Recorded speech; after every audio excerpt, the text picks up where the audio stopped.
今天我們來聊聊印尼那條高鐵的賬單。2015年簽約的時候，合約金額寫的是51億3500萬美元。2017年，中國國家開發銀行放出第一筆45億5千萬美元，40年期，年利率 2%。2023年10月通車，等到全部決算攤出來，總造價73億美元。接着就是3連虧。2024年這條線虧掉大約 4.2 兆印尼盾。2025年印尼那邊持股的公司再虧 4.99 兆。2026年上半年又虧 5.13 兆。而這條線它並不爛，甚至可以說跑得很漂亮。中國方面公布的数字是，到2026年4月14日，累計送了超過1500萬人次，單日最高26770人次，最高上座率 99.64%， 車廂裡常常一位難求。可為什麼偏偏一條天天客滿的高鐵會把印尼國鐵的半條命一起拖下水，逼得印尼總統親自出面，把整包債務往自己國家的賬上搬？所以這筆錢到底是誰欠誰的？73億美元是不是就等於欠中國73億？印尼從2025年下半年談到現在，為什麼連一份正式公告都拿不出來？印尼國家經濟委員會主席2025年10月就对外宣布，中方已經同意把還款期展延到60年。可為什麼同一個代表團裡的另一位官員回頭就說期限、利率、幣別統統還沒定？而最可怕的是，這73億對中國的國家資產負債表根本不算一個大數字。那北京到底在守什麼？守到本金一個字都不肯改。這一整件事最好懂的想法是把它想成一張还沒有寫完的收據，錢已經花掉了，車已經在跑了，收据的上半截寫得清清楚楚，工程款多少，鋼軌多少，車組多少，一筆一筆都結清了。可是收據的下半截是空的，那裡有一長排格子，寫着誰來付，什麼時候付，付到哪一年，付不出來換誰付。這些格子從2015年空到今天，接下來我们就一格一格看它怎麼被填上去，看它從一家合資公司的名字換成一群國營企業的名字，再換成一個國家的名字，最後那一格要填的是哪一位接盤俠。你聽完會有點想笑，笑完會有點涼。時間先回到2015年，那一年印尼要開一個全新的副本，雅加達到萬隆142公里，設計時速350公里，把原本3個半小時的路程壓到40分鐘出頭。這條線後來被印尼人取名叫 Whoosh， 就是咻的那個聲音。我們今天就叫它40分鐘小旋風。記住這個對比，這隻小旋風在軌道上40分鐘就通關，在收據上要跑40年。那一年的競標有多卷？2015年3月22日到25日，印尼總統佐科威人在東京跟日本首相安倍晉三談這個案子，沒有結論。3月26日，他直接轉場飛北京見習近平，中方當場表態支持。9月3日，印尼政府忽然宣布整個高鐵計劃取消，改推中速鐵路，這一招把兩邊都打懵了。9月中旬，中方端出修訂版方案。9月下旬，印尼宣布選中國，從取消到定案不到1個月，這不是投標，這是偷家。日本方案輸在哪裡？講出來會讓人愣一下。日方開的融資利率是 0.1%，中方開的是 2%， 利率高了20倍的那一方贏了。為什麼？因為日方要求印尼政府提供擔保，分攤成本，把預算排進去，而中方只講了一句話，不用印尼政府出錢，也不用印尼政府擔保。這句話就是收據上的第一個格子，而且是用鉛筆輕輕填上去的那一格。佐科威為這個案子定了3個條件：不動用國家預算，不提供還款主權擔保，由企業主導推進。白紙黑字寫進2015年的第107號總統條例。中方能贏過日方，很大程度就是因為把這3個條件整包接下來了。當時所有人都覺得這是天上掉下來的一條高鐵，國家1毛錢不用出，天上掉下來的東西通常都很重。接下來我們把小旋風的賬算一遍。2015年規劃階段抓的計劃成本是55億美元，實際簽下去51億3500萬，同期日本方案大約58億，最後決算73億，超支12億美元，平均每公里造價大約5200萬。這超支的12億就是這張收據上的第一隻怪，我們叫它追加怪。追加怪的來歷一點都不神秘，土地徵收卡住，路線被迫反覆修改，疫情期間工程停擺，這些在任何大型基建裡都算常見風險。問題從來不是風險出現了，而是當初的報價根本沒把它們算進去。收據上的第2個格子就這樣被填上12億美元，而且這一次不是鉛筆了，是原子筆。擦不掉。再看客流量，這一塊的落差比造價還嚇人。2017年那份可行性研究預估，這條線每天可以送61157人次，到2022年做的第三方複核，直接砍成每天31215人次，腰斬。這兩個數字是 KCIC 總裁德維亞納對印尼媒體講的，所以通車之前，這個副本的核心參數就被官方自己砍掉一半，而合約沒改，貸款沒改，利率沒改。那這隻小旋風實際跑起來呢？2025年6月創下單日尖峰26770人次，2026年日均大概在24000上下。而印尼方面講的損益兩平線大約是每天29000到3萬，看懂了嗎？最好的那一天都還沒摸到那條線，為什麼？一查嚇一跳，這條線142公里，中間只設4個站，起點的哈林站在雅加達東區，不在市中心。終點的德加魯阿爾站在萬隆市區外面，下車還要再轉一趟車才進得了萬隆。高鐵真正的競爭力從來不是軌道上那40分鐘，是門到門的總時間，兩端各多花半小時接駁，這隻小旋風的速度優勢就被吃掉一大截。雅加達到萬隆本來就有高速公路直達，開車3小時，票價低很多，而且直接開到你家門口。所以那份可行性研究是怎麼算出61157的？算人頭。他算的是這條走廊上住了多少人，沒把接駁的摩擦算進去。這就是典型的系統 BUG， 參數在紙上跑得非常漂亮，一放進現實就整個崩掉。而這個 BUG 的修補成本全部寫在收據下半截那些空格裡，虧損就是這樣長出來的。2024年，印尼中國高鐵公司虧掉大約 4.2 兆印尼盾，折合2億5800萬美元。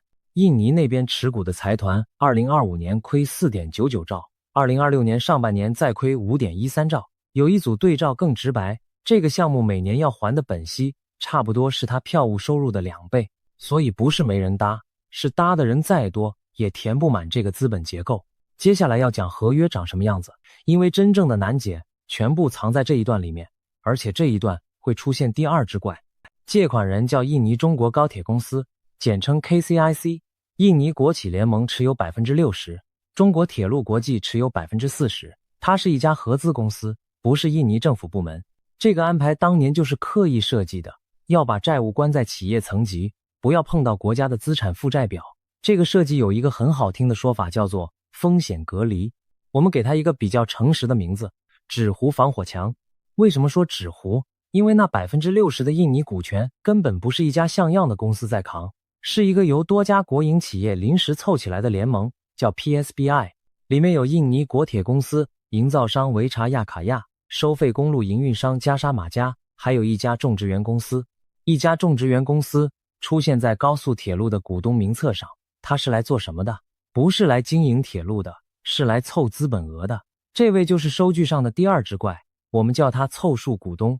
湊數股東在整個高鐵副本裡的職責只有一個，站在隊伍最後面打醬油，果然就出事了。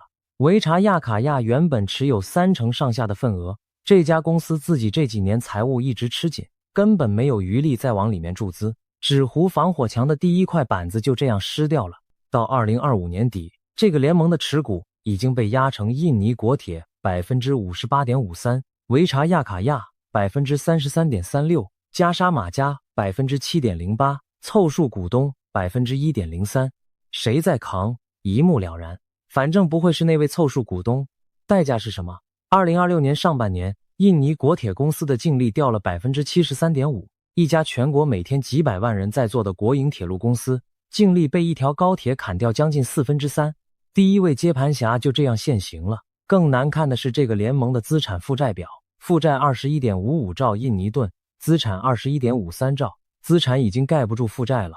紙糊防火牆不但沒擋住火，它自己先燒起來了。貸款人是中國國家開發銀行，2017年放款45億5千萬美元，占專案成本的 75%， 期限40年，年利率 2%， 然後是最關鍵的4個字，寬限期10年。寬限期這個東西講白了就是新手保護期，前10年只付利息，本金1毛不動，車照跑，票照賣，賬面上還很好看。這就是為什麼通車前2年幾乎沒人在談債務，因為所有人都還泡在新手保護期裡面，可是新手保護期是有到期日的，主貸款2017年放的，往後推10年，本金攤還大約從2027年開始啟動。所以印尼現在急着談，不是因為今年撐不下去，是因為新手保護期明年就要結束，本金這隻大魔王明年就要進場，而目前這隻小旋風的營運現金流明顯接不住，渡劫的日子算得出來，全國都在倒數。追加怪納12億美元另外處理。2023年10月，印尼國鐵公司跟國家開發銀行簽了一筆4億4800萬美元的融資協議，分成2批，期限45年，寬限期15年。這一段的利率公開報道出現過 3.1%、3.2% 跟 3.4%， 共同點是明顯高過主貸款的 2%。也就是說，未追加怪的錢，利息還比本來那一格貴，拿更貴的錢去補便宜那筆錢闖出來的洞。順手講清楚一個很多人搞混的數字，73億美元是整個項目的總造價，不等於欠中國73億。實際欠國家開發銀行多少？公開報道有的算32億，有的算54億，外電引述的貸重組規模折合66億上下。看到不一樣的數字，不要以為誰在造假，是每個人手上那張收據影印的那一頁不一樣。然後就是最諷刺的那一格，這筆錢後來有主權擔保了。2021年10月，佐科威簽署第93號總統條例，修改2015年那一版，開放國家預算投入。2023年，印尼財政部再發布第89號部長條例，明定由財政部長提供政府擔保，替印尼國鐵對債權人的財務義務背書，把2015年寫下的那3個承諾排一排，不動用國家預算，不提供主權擔保，由企業主導推進。2021年破掉第1條，2023年破掉第2條，2026年連股權跟負債整包搬進財政部，第3條也破了，3條承諾一條一條被劃掉。這不是版本更新，這是把整份初始設定檔刪掉重寫。還有一個結構性死結很少人講，這個項目的特許經營期從2019年5月31日起算50年，合約明文寫不得延長，除非發生不可抗力。而現在印尼要求把貸款期限從40年拉到50年甚至60年，這意味着還款期會超過特許經營期。到那時候債還在，經營權已經沒了，車站是誰的，軌道是誰的，票收歸誰，全部要重新談。展期不是改一個數字這麼簡單。那份合約的違約條款到底怎麼寫的？擔保的觸發條件是什麼？資產處分的順位排在哪裡？不知，真的不知道。合約全文從來沒有公開過，外界只能從印尼國會的質詢記錄、審計報告跟媒體報道去拼湊。誰跟你講的斬釘截鐵，你都要打個折來聽。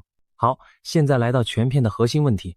以印尼的體量，東協最大經濟體，20國集團成員，人口將近2億9千萬，主權信用平等，長期維持在投資等級，減個幾個百分點的利息，延個10年，對中國來說真的傷筋動骨嗎？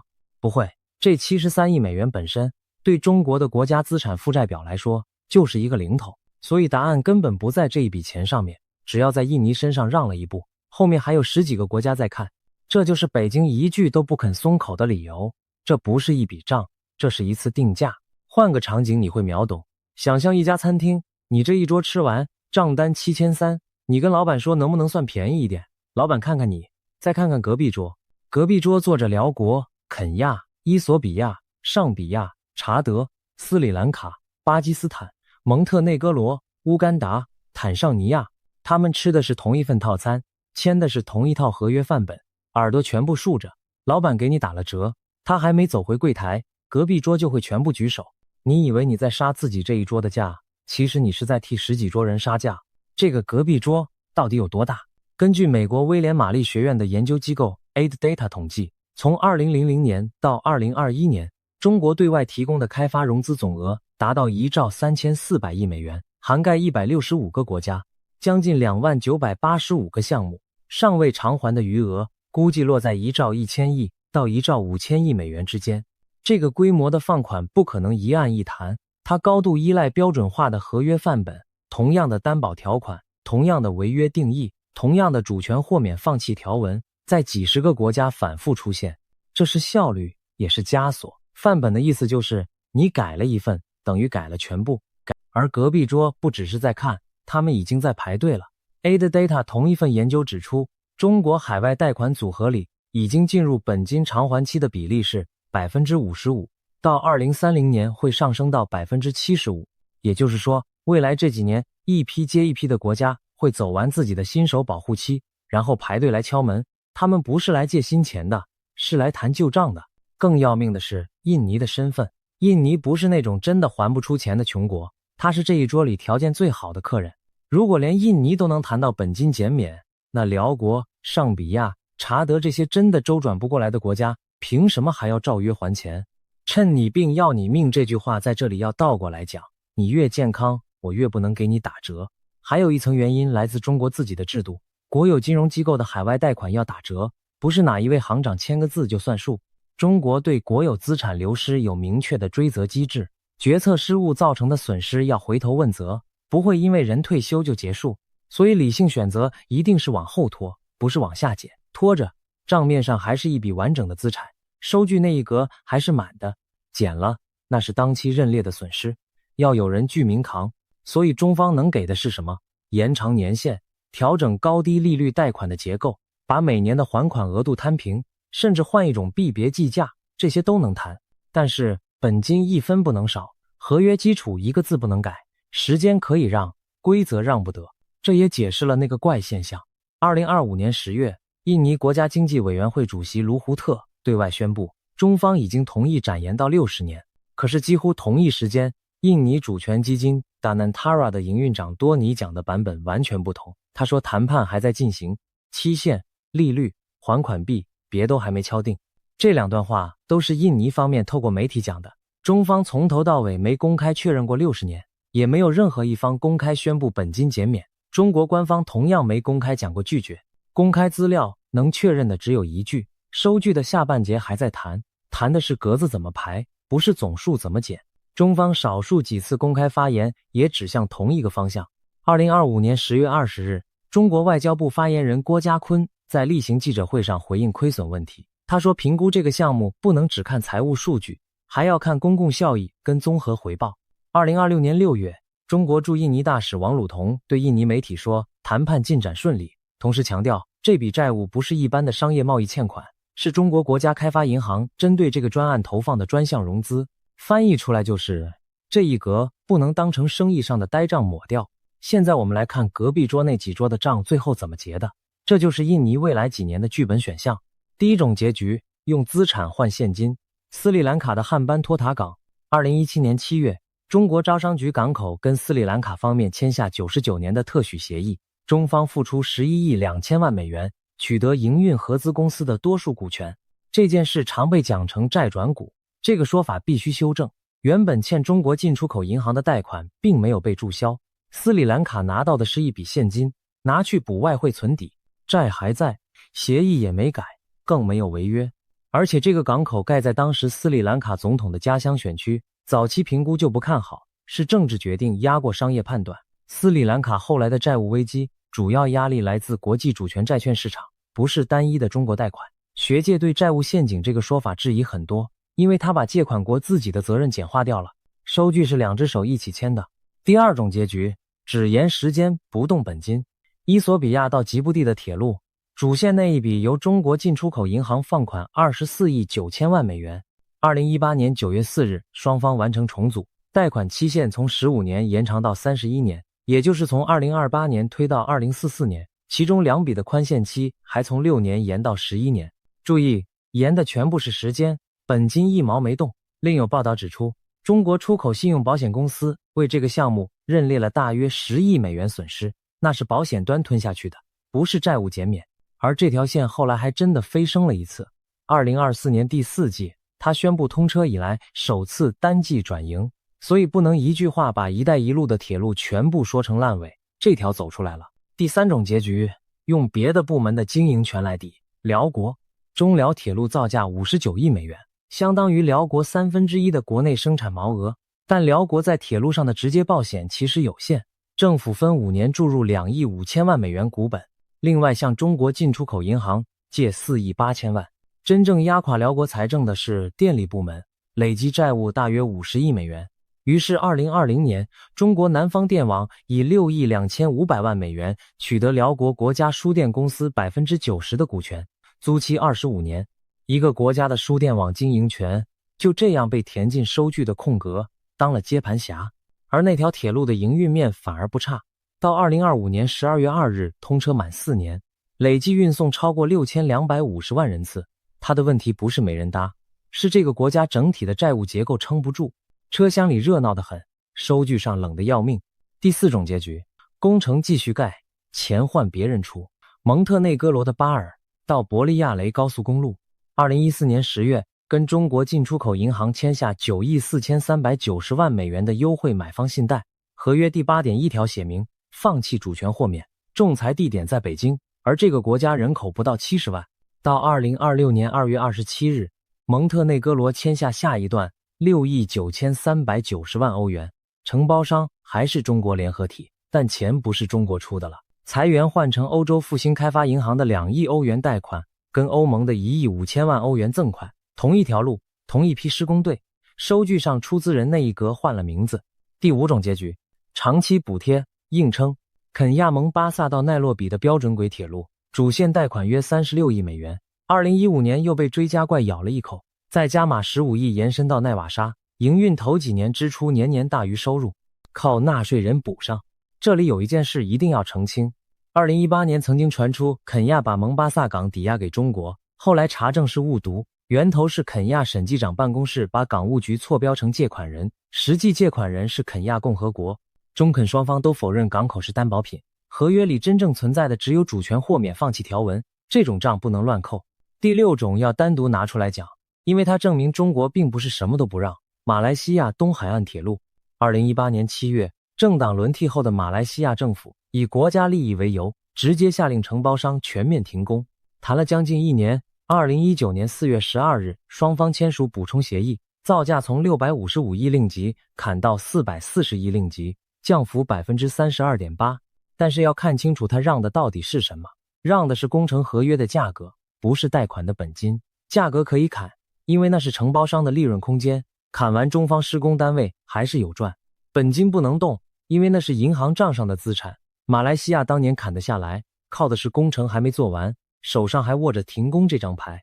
印尼今天的處境剛好相反，小旋風已經在跑了，牌打完了，把這6種牌在一起，共同點清楚的刺眼，不管走哪一條路，本金幾乎都不減，變的是時間，是抵押品，是誰來補貼，是換誰出錢，換來換去就是在換接盤俠，欠多少還是還多少。印尼現在正在做的是第2種混一點第5種，那我們也該問，中國自己在這場遊戲裡到底賺到還是賠到？先看放款條件的變化，這是最誠實的體溫計。A-Data 的資料顯示，中國對外貸款要求提供擔保品的比例，從2000年的 19% 一路升到2021年的 72%， 平均罰息利率在後半段還翻了1倍。擔保品要的越來越多，罰息定的越來越重，這不是大方，是放款方自己偷偷把難度調高了。開了全圖的人最清楚這些收據的品質。再看救助貸款，中國累計對22個債務國做了2400億美元的救助性放款，收款人幾乎清一色是一帶一路的借款國，阿根廷、巴基斯坦、肯亞、土耳其、蒙古都在名單上。這裡有一個難堪，當年借錢出去蓋鐵路，現在要再借錢出去讓對方有能力還鐵路的錢。第2筆不是投資，是補血。放款結構的位移最說明問題。基建項目在中國對外放款中的佔比，從2014年的 65% 掉到2021年的 31%， 同期緊急救助性放款從 13% 升到 58%， 政策性銀行的份額從大約 75% 掉到 22%， 國有商業銀行補上來。這個動作很明確，把風險從國家開發銀行跟進出口銀行的賬上挪開。為什麼？因為政策性銀行的錢主要來自在境內發行政策性金融債，買家是國內的銀行、保險跟各類基金，海外的呆賬不会憑空消失，它會沿着這條鏈路往下傳。第1站是呆賬撥備，第2站是財政的貼息與補充資本，第3站就是境內金融體系的整體收益率。所以講一帶一路的成本，不能只算借款國付出了什麼。中國國內同樣有一張看不見的收據，只是它上面沒有印任何一個國家的名字，也沒有通車典禮，總量已經反映了這個判斷。2016年是高峰，一年對外放款超過500億美元，到2023年只剩大約70億，1/7。這個轉彎不是因為別人不想借了，是放款方自己算過賬，決定收手。現在把時間拉回2026年，看收據上最新被填的那幾格。2026年7月15日，印尼財政部長普爾巴亞在雅加達宣布，這個項目73億美元的債務管理責任從主權基金 Danantara 移交給財政部。總統普拉博沃親自批了這道指示。8月，財政部確認要把印尼國企聯盟手上那 60% 的股權整包接過來，預計9月中完成。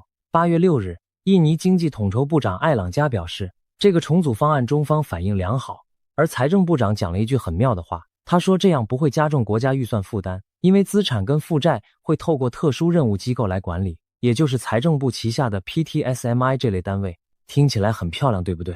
印尼自己的評論者不買賬。2026年8月13日，雅加達郵報一篇評論的標題就把話講死了，債沒有消失，只是被搬來搬去。把負債塞進財政部控制的機構，創造出來的是準財政負擔，政府避開的只是當期預算的支出科目。只要那個資產產不出現金，國家的保險一點都沒有減少。把這4個步驟連起來看，你會發現這根本是同一張收據在跑接力，一棒換一個接盤俠。第一棒，債關在合資公司裡，那是紙糊防火牆的第一層。